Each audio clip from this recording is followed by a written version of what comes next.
தேன்கூடு வாசகர்களுக்கு அன்பின் வணக்கம்.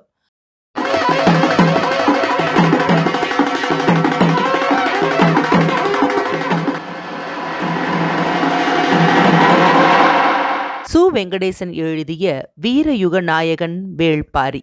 வாசிப்பவர் ரே. விஜயலட்சுமி. 2ஆம் தொகுதி, பாகம் 4, செருக்களம். அத்தியாயம் 82. வேனிற்கால பள்ளியறையிலிருந்து மீண்டும் குளிர்கால பள்ளியறைக்கு மாறியிருந்தால் பொற்சுவை.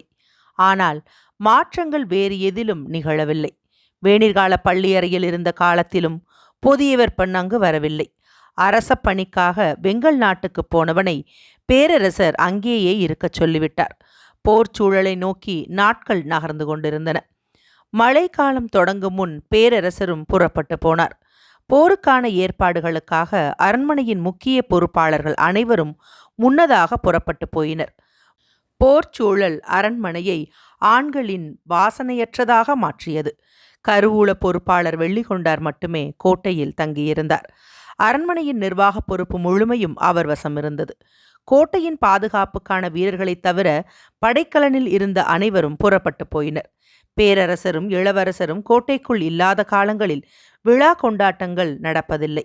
தெய்வ வழிபாட்டுச் சடங்குகள் மட்டுமே வழக்கம் போல் நடந்தன.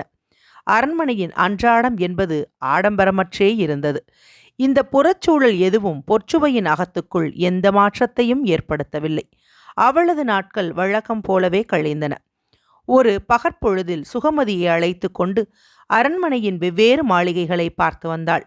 தனித்திருந்த அழகிய மாளிகையொன்று அப்போது அவளின் கண்ணில் பட்டது. கடல் அலைகள் இடைவிடாது சுருண்டு மேலெழுவது போல் மாளிகையின் வெளிப்புறச் சுதை வேலைப்பாடுகள் இருந்தன. அலையை மேற்தோல் என போர்த்தியிருக்கும் அந்த மாளிகையை பார்த்ததும் உள்ளே நுழைய வேண்டும் என ஆசை கொண்டாள். கடல் அலையின் தழும்பல்களை காலம் முழுவதும் உணர்ந்தவள் அவள். அதை பார்த்ததும் கால்கள் தன்னியல்பில் அந்த மாளிகையை நோக்கி நடக்கத் தொடங்கின. அது என்ன மாளிகை என்று உடனிருக்கும் சுகமதிக்கு தெரியும். எனவே அங்கு போவதை தவிர்க்க முயன்றாள். ஆனால் அதற்குள் மாளிகையின் வாசல் அருகே சென்று விட்டாள் பொற்சுவை. இளவரசி திடீரென அங்கு வருவாள் என பணிப்பெண்கள் எதிர்பார்க்கவில்லை. முத்துகள் பதித்த விரிவடிவ தட்டுகளை எடுத்து வந்து அவளை வரவேற்க ஏற்பாடு செய்தனர். ஆனால் அதற்குள் பொற்சுவை மாளிகையின் உள்ளே நுழைந்து விட்டாள்.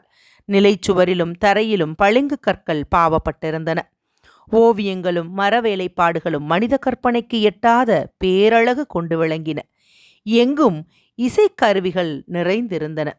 வியந்து பார்த்த பொற்சுவை, இது என்ன மாளிகை என கேட்டாள். சொல்வதற்கு சற்றே தயக்கத்தோடு சுகமதி நின்றிருந்த போது அருகிலிருந்த தலைமை பணிப்பெண் சொன்னாள், இந்த மாளிகையின் பெயர் பாண்டரங்கம். பெயர் கேட்டதும் நீலவள்ளிதான் நினைவுக்கு வந்தாள். திருமணத்துக்காக கட்டப்பட்ட பாண்டரங்கில்தான் நீலவள்ளியோடு மகிழ்ந்து கிடக்கிறான் புதியவர் பெண் என்று பலமுறை கேள்விப்பட்டுள்ளாள். இந்த மாளிகையில்தான் தேவவாக்கு விலங்கின் வடக்கிருக்கும் ஆற்றல் கண்டறியப்பட்டது என்பதையும் அறிவாள். மனதுக்குள் அந்த எண்ணங்கள் ஓடிக்கொண்டிருக்க கண்கள் கலை வேலைப்பாடுகளை கண்டு சுழன்று கொண்டிருந்தன. நிமிர்ந்து மேற்கூரையை பார்த்தாள். அங்கும் வானியல் காட்சிகள் வரையப்பட்டிருந்தன. காலத்தை வசப்படுத்தும் மனித முயற்சிகள் அவளுக்கு சிரிப்பையே வரவழைத்தன. பார்த்தபடியே இடதுபுறமாக திரும்பினாள். மேடை ஒன்றில் மகர யாழ் வைக்கப்பட்டிருந்தது. அதற்கு சற்று தள்ளி மாளிகையின் நடுவில் விளக்கு ஒன்று இருந்தது. அதன் கலை வேலைப்பாடுகள் கண்களை ஈர்த்தன. மகர யாழை நோக்கிச் செல்ல நினைத்தவள் விளக்கை நோக்கிச் சென்றாள். பணிப்பெண் அருகில் வந்து சொன்னாள், மிகச்சிறந்த கலை வேலைப்பாடுகளை கொண்ட விளக்கு இது. காமன் விளக்கு என்று இதை சொல்வார்கள் இளவரசி. காதலுற்ற பெண்ணொருத்தி வலது கையை பக்கவாட்டில் சற்றே உயர்த்தி பிடித்திருக்கிறாள். அவளின் உள்ளங்கையில் அகல் இருக்கிறது. இடது கையை மார்போடு அணைத்தபடி வைத்திருக்கிறாள். அந்த கை ஒரு மலரை பிடித்து கொண்டிருக்கிறது. அவளின் பேரழகில் மயங்கிய காதலன் அவளின் முகம் பார்த்தபடி அணுக்கமாய் மயங்கி நிற்கிறான். அந்த சிலையை உற்று பார்த்தபடியே நின்றாள் பொற்சுவை. பணிப்பெண் சொன்னாள், இந்த விளக்கில் சுடரேற்றி பார்க்கும்போதுதான் இதன் முழு சிறப்பும் தெரியவரும் இளவரசி. சரி என தலையசைத்தாள் பொற்சுவை. அரங்கின் பிற பகுதிகளிலிருந்து வரும் ஒளியை திரைச்சீலையை இறக்கி மறைத்தார்கள். பாண்டரங்கில் இருள் நிறைந்தது. பணிப்பெண்கள் காம விளக்கில் சுடரேற்றினார்கள். முன்திசை எங்கும் ஒளி பரவியது. அரங்கில் இருந்த கண்ணாடிகளும் முத்துகளும் ஒளியை வாங்கி உமிழத் தொடங்கின. பணிப்பெண், இந்த விளக்கின் சிறப்பு உமிழும் ஒளியல்ல, படரும் நிழல்தான் என்று பொற்சுவையை பார்த்து சொல்லியபடி விளக்கின் பின்புறத்தை நோக்கி கை நீட்டினாள். பொற்சுவையும் சுகமதியும் அந்த திசையை பார்த்தனர். ஆணும் பெண்ணுமாக இருவர் நிற்கும் சிலையின் நிழல் ஒற்றை உருவமாக படிந்திருந்தது. சுடர் அசையும் போதெல்லாம் நிழலும் அசைந்து கொடுத்தது. அசையும் நிழலுக்குள் புரளும் உருவங்களை பற்றி பணிப்பெண் வியந்து சொல்லத் தொடங்கினாள். கையை உயர்த்தி அவளின் பேச்சை நிறுத்திய பொற்சுவை, திரைச்சீலைகளை உயர்த்துங்கள் என்றாள். சற்றே அதிர்ந்த பணிப்பெண்கள் திரைச்சீலைகளை விலக்கினர். பாண்டரங்கம் மீண்டும் ஒளி கொண்டது. சிலையின் அருகில் இருந்தபடி உற்று பார்த்து கொண்டே இருந்த பொற்சுவை சிறிது நேரம் கழித்து சொன்னால், இந்த சிலையின் சிறப்பு வலது கையில் ஏந்தி பிடித்துள்ள விளக்கோ படரும் நிழலோ அல்ல. அனைவரும் வியந்து பார்த்தனர். இடது கையில் மார்போடு அணைத்து பிடித்திருக்கும் அந்த மலர்தான். சுகமதி அப்போதுதான் அந்த மலரை உற்று பார்த்தாள். இந்த சிலையை வடித்த சிற்பி யார்? பணிப்பெண்களுக்கு தெரியவில்லை. கேட்டு சொல்கிறோம் இளவரசி, விரைந்து தெரிவியுங்கள் என்று சொல்லி பாண்டரங்கம் விட்டு வெளியேறினாள். வரும் வழியில் சுகமதி கேட்டாள், அந்த மலரின் சிறப்பு என்ன இளவரசி? அந்த காதலர்களின் முகங்களை பார்த்தாயா?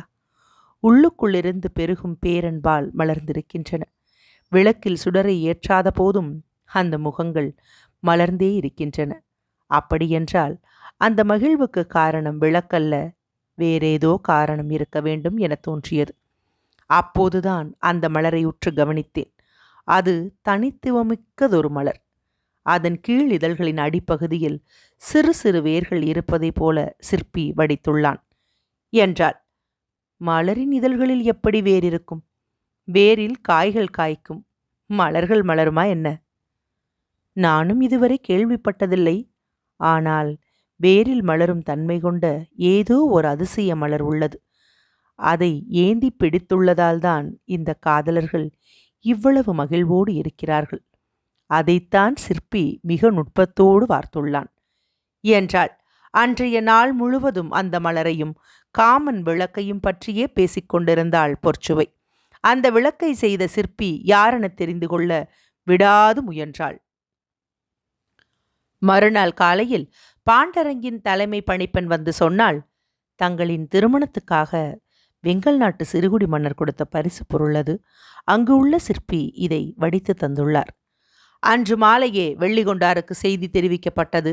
இளவரசி வெங்கல் நாட்டுக்கு செல்ல வேண்டும். போர்க்களத்துக்கு செல்ல இளவரசி ஏன் ஆசைப்படுகிறார் என்பது வெள்ளிகொண்டாருக்கு விளங்கவில்லை. இளவரசர் அரண்மனையை விட்டு அகன்று பல மாத காலம் ஆகிவிட்டது. அவரை காணும் விருப்பத்தில் இளவரசி புறப்படுகிறார் என்று உடனிருந்தவர்கள் அவருக்கு சொன்னார்கள். உரிய ஏற்பாட்டோடு இளவரசியை அனுப்பி வைப்பதை தவிர அவருக்கு வேறு வழியேதும் தெரியவில்லை. தகுந்த பாதுகாப்போடு இளவரசியை அழைத்துச் செல்லும் பொறுப்பு செவியனுக்கு வழங்கப்பட்டது. அரண்மனையின் நிர்வாக பொறுப்பில் இருக்கும் செவியன்தான் வெங்கல் நாட்டுக்கு பலமுறை சென்று வந்த அனுபவம் கொண்டவன். எனவே வெள்ளிகொண்டார் அவனை தேர்வு செய்தார். 3ஆம் நாள் அதிகாலை தேர் புறப்பட்டது. தோழிகள் புடைசூழ, அன்னகர்கள் காவல் கொள்ள, அவர்களை கடந்து வீரர்கள் அணிவகுக்க செவியன் தலைமையில் பயணம் தொடங்கியது.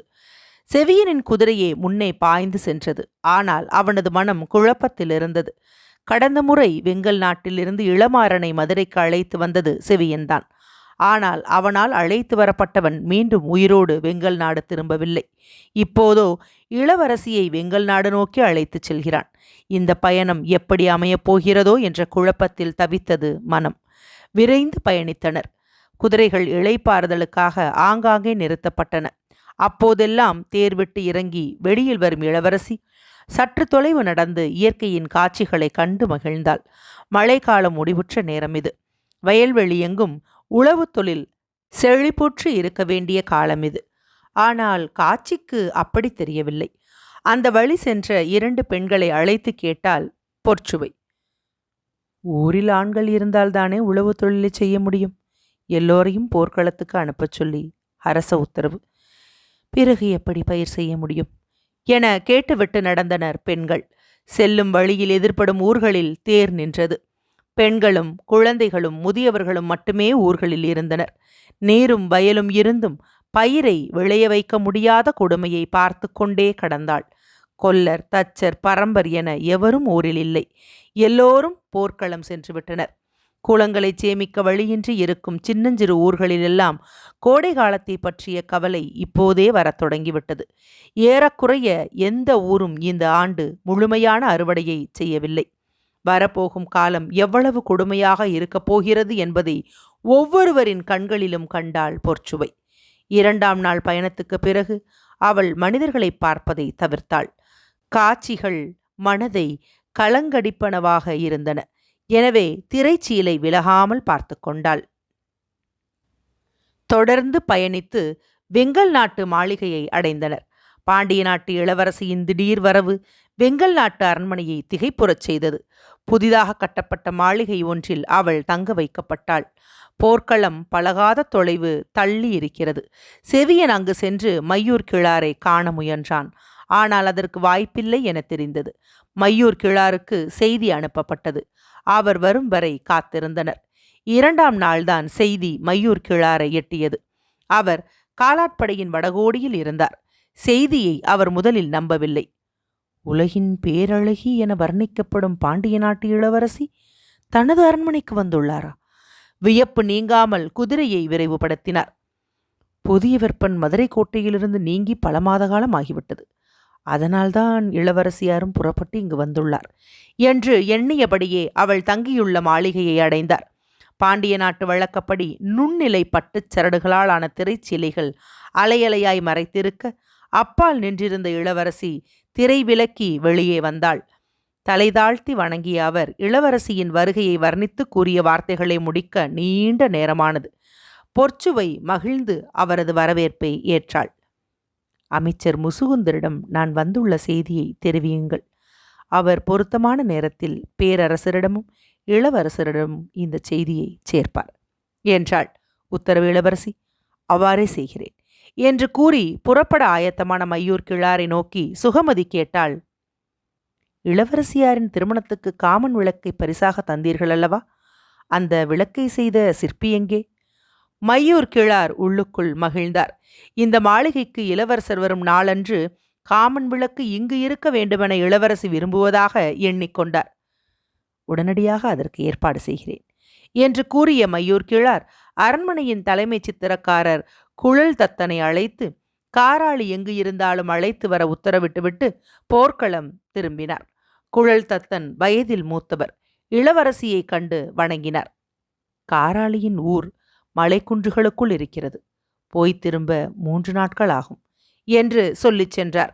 இளவரசி பொற்சுவை பயண களைப்பு நீங்க ஓய்வெடுத்தாள்.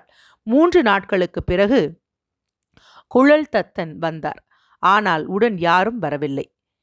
இளவரசியிடம் பணிந்து சொன்னார், காராளி வர மறுத்துவிட்டான் இளவரசி. யாரும் எதிர்பாராத பதிலாக இருந்தது. பாண்டிய நாட்டு இளவரசியின் அழைப்பை ஒரு சிற்பி மறுத்துச் சொல்கிறானா என சற்றே கோபத்தோடு கேட்டாள் சுகமதி. குழல் தத்தன் பேச்சற்று நின்றார். ஏன் மறுத்தான் என கேட்டாள் பொற்சுவை. குழல் தத்தன் எந்த விளக்கமும் சொல்லாமல் நின்றார். மீண்டும் கேட்டாள் பொற்சுவை. காரணத்தை சொல்வதன்றி குழல் தத்தனுக்கு வேறு வழியில்லை. வாக்கு தவறியவனின் சொல்லுக்கு மதிப்பளிக்க மாட்டோம் என காராளி கூறுகிறான். பொற்சுவைக்கு புரியவில்லை. வாக்கு தவறியது யார் என கேட்டாள். தயக்கத்தோடு குழல் தத்தன் சொன்னார், எங்கள் மன்னர் மையூர் கிழார். சற்றே அதிர்ந்தார் பொற்சுவை. பரம்பின் மீது தாக்குதல் தொடுக்கவோ தொடுப்பவருக்கு உதவியோ செய்ய மாட்டோம் என்பது எம் முன்னோர்களின் வாக்கு. மையூர் கிழார் அதை மீறிவிட்டார். இனி இந்த மண்ணை நான் மிதிக்க மாட்டேன் என்று கூறி வர மறுத்துவிட்டான் என்றார் குழல் தத்தன். காரணம் அறிந்ததும் அமைதி கொண்டாள் பொற்சுவை. அந்த அமைதி அவன் மீதான கோபமாக உருமாறவில்லை. என்ன சொல்லப் போகிறாரோ என குழல் தத்தன் எதிர்பார்த்திருக்க, அவன் இங்கு வர வேண்டாம், நான் அங்கு செல்கிறேன் என்றாள் பொற்சுவை. குழல் தத்தன் பதறிப்போனார். இளவரசியார் மலைக்குன்றுகளுக்குள் இருக்கும் அவனுடைய இடத்துக்கு போக வேண்டுமா என்றார். அதற்குள் அவளின் ஆணை அன்னகர்களுக்கு தெரிவிக்கப்பட்டது. பல்லக்குகள் ஏற்பாடாயின. நாளை காலை புறப்படலாம் என்று சொல்லிவிட்டு உள்ளே சென்றாள் பொற்சுவை. மையூர் கிழாரைக் கண்டு இதை தெரிவிக்க முடியவில்லை. அவர் மூவேந்தர்களின் படைக்குள் எங்கு இருக்கிறார் என்பதை அறிவதே இயலாத செயலாக தோன்றியது. எனவே அழைத்துச் செல்வதைத் தவிர குழல் தத்தனுக்கு வேறு வழியில்லை. பல்லக்கை சுமந்தபடி காரமலையின் அடிவார குன்றுகளுக்குள் நுழைந்தனர் அன்னகர்கள். குழல் தத்தன் முன்னால் போய்க் கொண்டிருந்தார். காரமலையின் அடிவாரத்தில் உள்ளொடுங்கி இருக்கும் 6 ஊர்களும் வெங்கல் நாட்டுக்கு உட்பட்டவை. அதற்கு முன்னும் பின்னுமாக இருக்கும் ஊர்கள் பரம்புக்கு உட்பட்டவை. உடலெங்கும் வியர்த்து கொட்டியபடி இருந்தது. ஆனாலும் பரம்பு மக்கள் மீதிருந்த நம்பிக்கையில் அவர் துணிந்து அழைத்துச் சென்றார். எந்த ஓர் ஆபத்தும் அவர்களால் நேராது என்பது அவரின் எண்ணம். சரிவு பாறையில் வண்ண கலவை கொண்டு ஓவியம் வரைந்து கொண்டிருந்தான் காராளி. அவன் இருக்கும் இடமறிந்து அங்கேயே அழைத்துச் சென்றார் குழல் தத்தன். மலையேற்ற பாதையில் கூட பல்லக்கை குலுங்காமல் தூக்கி வந்தனர் அன்னகர்கள். திரள் கொண்ட அவர்களின் தோள்களும் துடுப்பு போன்ற அகலமான பாதங்களும் அதற்கென பழக்கப்பட்டவை. சற்று தொலைவில் இருந்த காராளியிடம் போய் பேசினார் குழல் தத்தன். காராளி திரும்பி பார்த்தான். பல்லக்கை கீழிறக்கி கொண்டிருந்தார்கள். உள்ளே இருந்து பெண் ஒருத்தி இறங்கி அவனை நோக்கி வந்தாள். வருபவர்தான் பாண்டிய நாட்டு இளவரசி என்று சொல்லி அந்த இடம் விட்டு அகன்றார் குழல் தத்தன். சுகமதி பல்லக்கின் அருகேயே நின்று கொண்டாள். இளவரசியை மகிழ்ந்து வரவேற்க காராளி ஆயத்தமாக இல்லை. தலையை தாழ்த்தியபடி உயிரற்ற குரலில் வரவேற்புச் சொல்லை கூறினான். தனது வரவை விரும்பாத ஒருவனின் முன் நிற்கிறோம் என்பதை முதல் பார்வையிலேயே உணர்ந்தாள் பொற்சுவை. ஆனாலும் என்ன, அவனது கலை என்னை இங்கே வர வைத்திருக்கிறது. வாக்கு மீறியவன் மன்னனேயானாலும் அவன் மாளிகைக்கு வரமாட்டேன் என்று சொல்லும் துணிவு பிடித்திருக்கிறது. அதனால்தான் வந்துள்ளேன் என மனதுக்குள் நினைத்தபடி, நீ வடித்து தந்த காமன் விளக்கு மிக சிறப்பாக இருக்கிறது. 1.5 ஆண்டுகளுக்கு முன் செய்து தந்த விளக்கை பற்றிய நினைவு வந்தது. எல்லோரையும் போல அதன் சிறப்பை அறியாமலேயே சிறப்பித்து கூறும் இன்னொருவர் என நினைத்தபடி, நன்றி என்றான் தலை நிமிராமல். அந்த சிலையின் அழகு சுடரில் ஒளியேற்றும் போது இணைந்து விழும் நிழலில் இருப்பதாக கூறினர். ஆனால் எனக்கு அவ்வாறு தோன்றவில்லை என்றாள். சற்றே வெளிப்புற்றான் காராளி. தாழ்த்தி இருந்த தலையை மெல்ல உயர்த்தி இளவரசியை பார்த்தான். உங்களுக்கு என்ன தோன்றியது என கேட்டான். அவள் இடது கையில் பிடித்திருக்கும் மலரில்தான் அந்த சிலையின் உயிர் இருப்பதாக நினைக்கிறேன். வியப்புற்று விரிந்தன கண்கள். காராளி சொற்களின்றி அவளின் முகம் பார்த்தபடி நின்றான். நான் சொல்வது சரிதானா என கேட்டாள். சற்று இடைவெளிக்குப் பிறகு, எப்படி கண்டறிந்தீர்கள்? நீ விளக்கில் வடித்துள்ள சிலைகள் அவ்வளவு உயிர்ப்போடு இருக்கின்றன. அவர்களின் முகங்களில் இருக்கும் மகிழ்வை வார்த்தைகளால் சொல்ல முடியாது. அதற்கு காரணம் இடது கையில் ஏந்தி இருக்கும் மலர்தான். அவள் அதை உயிரென காத்து வைத்திருக்கிறாள். ஆம், அதுதான் மலர்களிலே அதிசிறந்தது. காதலின் குறியீடாக மலைமக்கள் போற்றுவது. பெரு வியப்போடு பொற்சுவை கேட்டாள். என்ன மலரது? அதன் சிறப்பென்ன? முகம் மலர்ந்து காராளி சொன்னான். நிலத்தில் பூக்கும் பூக்கள் எல்லாம் ஒரு முறைதான் மலர்கின்றன, பிறகு காய்ந்து உதிர்ந்து விடுகின்றன. ஆனால் நீர்ப்பூக்கள் அப்படியல்ல. அவை மலர்கின்றன, பிறகு கூம்புகின்றன, மீண்டும் மலர்கின்றன. பூக்களின் அதிசயம் நீர்ப்பூக்கள் என்றுதான் பலரும் கருதுவர். ஆம், அதில் என்ன ஐயம் என கேட்டாள் பொற்சுவை. நீர்ப்பூக்களைப் போல் மலர்ந்து பிறகு கூம்பி மீண்டும் மலரும் பூ ஒன்று நிலத்திலும் இருக்கிறது. பெரு வியப்போடு, நீ சொல்வது உண்மையா என கேட்டாள் பொற்சுவை. ஆம் என்று சொன்ன காராளி, அதில் வியப்புக்குரிய செய்தி இதுவல்ல, இதனினும் சிறந்த ஒன்று உள்ளது என்றான். சொல்லி முடிக்கும் முன்னர், என்ன அது என்று கேட்டாள். காராளி சொன்னான். முளைக்கும் பயிர் நிலத்தை முண்டி மேலே வருவதைப் போல வேரிலிருந்து முளைக்கும் இந்த மலர் நிலத்தை முண்டி மேலே வந்து மண்ணோடு மலரும். இதன் வியப்புக்குரிய குணம் என்னவென்றால், மனிதர்கள் யாரேனும் அருகில் போனால் மலர்ந்த அதன் இதழ்களை மீண்டும் கூப்பி உள்ளே இழுத்து கொள்ளும். அதன் மேலிதழ்களில் சிறு சிறு முட்கள் இருக்கும். பார்ப்பவர்கள் ஏதோ முள்காய் மண்ணுள் கிடக்கிறது என நினைத்து கடந்து போய்விடுவார்கள் என்றான். பொற்சுவை அசையாமல் கேட்டுக்கொண்டிருந்தாள். காராளி பேச்சை நிறுத்தி அமைதியானான். அப்படியென்றால் மனிதர்கள் இதை பார்க்கவே முடியாதா? முடியும். பேரன்பால் ஒன்று கலந்த காதலர்கள் மண்ணுள் புதைந்திருக்கும் இதனருகே உட்கார்ந்து ஈசல் புற்றை மெல்ல ஊதுவது போல மூச்சு காற்றால் ஊத வேண்டும். காதல் இணையர்களின் மூச்சுக்காற்று படப்பட கொஞ்சம் கொஞ்சமாக இந்த மலர் மலர்ந்து வெளிவரும் என்று சொல்வார்கள். பொற்சுவையின் உடல் நடுங்கி அடங்கியது. நீ சொல்வது உண்மையா?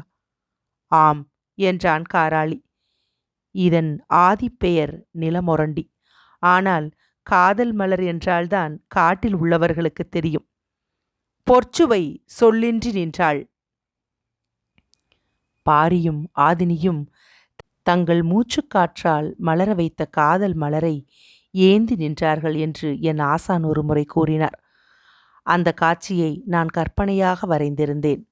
மையூர் கிழார் புதுமையாக ஏதாவது பரிசு பொருள் செய்ய வேண்டும் என்று சொன்னபோது அந்த ஓவியத்தையே விளக்காக வடிவமைத்தேன்.